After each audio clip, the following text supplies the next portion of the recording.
James और सोनिया पति पत्नी है। वो दोनों कुछ रिसर्च के लिए कंबोडिया अपने दोस्त जैक के पास जाता है। असल में जैक ने ही उन लोगों को बुलाया था, साथ ही और भी बहुत लोगों को बुलाया था कुछ रिसर्च के लिए, इसलिए जैक ने एक पूरा होटल बुक किया हुआ था। जैक जेम्स और सोनिया का बहुत पुराना कॉमन फ्रेंड है।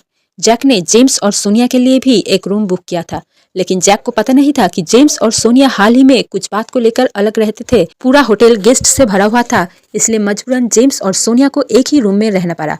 रात को डिनर के समय जब जैक को पता चलता है कि जेम्स और सोनिया अलग होने वाले हैं, तब उसे बहुत बुरा लगता है। इसलिए वो अगले दिन जेम्स और सोनिया को हाइकिंग में जैक के साथ जाने के लिए कहता है। जेम्स चलने के लिए राजी होता है, लेकिन सोनिया काम के लिए मना कर देता है। अगले दिन जैक किसी काम की वजह से हाइकिंग पर नहीं जा पाया। इस बात से अनजान सोनिया सुबह सुबह हाइकिंग पर जाने के लिए तैयार हो जाता है। उसे देखकर जेम्स चौंक जाता है क्योंकि वो नहीं जाने वाले थे। सोनिया अकेला ही हाइकिंग पर जाने के लिए निकलना चाहते थे, तभी जेम्स ने भी उसके साथ हाइकिंग पर चले जाते हैं। वो लोग जिस रास्ते पर जाने वाले थे वो काफी लंबा सफर था, साथ ही एक शॉर्टकट रास्ता भी था, लेकिन होटल के मैनेजर का कहना था कि वो रास्ता कुछ ठीक नहीं है और उसमें काफी खतरा भी है, इसलिए उस रास्ते से ना जाना ही बेहतर होगा। जेम्स और सोनिया उस लंबे रास्ते से ही काफी दूर तक जाने के बाद मौसम खराब होने की वजह से वापस लौट आता है, लेकिन तभी एक आदमी उन लोगों के कार चुरा लेते हैं और उन दोनों को मारने की कोशिश करता है।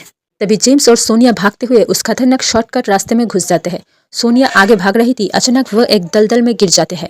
जेम्स सोनिया को शांत रहने को बोलता है और दलदल से बाहर निकलने की कोशिश करता है, लेकिन तभी सोनिया हड़बड़ी के कारण दलदल के अंदर डूब जाता है। तभी जेम्स कुछ और उपाय ना देखते हुए सोनिया को बचाने के लिए बिना सोचे समझे उस दलदल में कूद जाते हैं। फिर जेम्स सोनिया को खींचकर ऊपर उठाने की कोशिश करता है। सोनिया का सिर बाहर निकल पाते हैं, लेकिन दोनों ही बहुत बुरी तरह से दलदल में फंस जाते हैं। जेम्स शांत रहने की कोशिश करता है, तभी सोनिया के पैर में कुछ लगता है। दोनों मिलकर उसे ऊपर उठाने की कोशिश करता है तो वह एक आदमी का लाश था जो पहले कभी इस दलदल में फंसकर मर चुके थे। उस आदमी की बॉडी को देखकर दोनों ही बहुत घबरा जाते हैं। फिर दोनों मिलकर उस आदमी के साथ फंसे हुए बैग को खींचने की कोशिश करता है और उसके अंदर से जो कुछ भी थे उसे बाहर निकलता है। दूसरी ओर जैक उस बदमाश आदमी को पकड़ लेते हैं और उससे जान पाते हैं कि जेम्स और सोनिया इस शॉर्टकट रास्ते में ही कहीं फंस गए। ऊपर से हेलीकॉप्टर जाते हुए देखकर जेम्स और सोनिया आवाज लगाता है, लेकिन कोई उसे देख नहीं पाता। तभी एक बहुत बड़ा जहरीला सांप को उस दलदल की तरफ आते देख सोनिया बहुत घबरा जाता है। फिर जेम्स के कहने पर उस आदमी के बैग से मिले हुए बंदूक से सोनिया उस पर गोली चलाता है, लेकिन भागते हुए वह सांप जेम्स को काट देता है। धीरे धीरे जहर का असर बढ़ने लगता है। सोनिया चाकू से जेम्स का जहरीला खून बाहर निकाल देते हैं। तभी सोनिया को एक आइडिया आता है और वो सांप को फिर से अपने पास बुलाने की कोशिश करता है, लेकिन वो सांप इस बार सामने के बदले सोनिया के पीछे से आता है और सोनिया को भी काट देती है। उसके बाद वो सांप सोनिया को पूरी तरह से जकड़ लेती है। सोनिया भी कुछ कर नहीं पाता है। तभी अचानक जेम्स को होश आ जाता है और वो ऐन वक्त पर उस सांप को मार डालते हैं।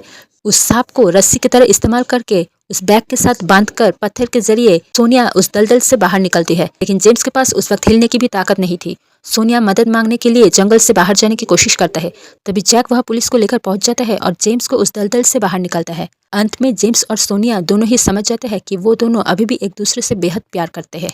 मूवी अच्छी लगी हो तो जल्दी से चैनल को सब्सक्राइब करके वीडियो को लाइक कर दीजिए और कमेंट में ओम शांति लिखना मत भूलना। Thank you.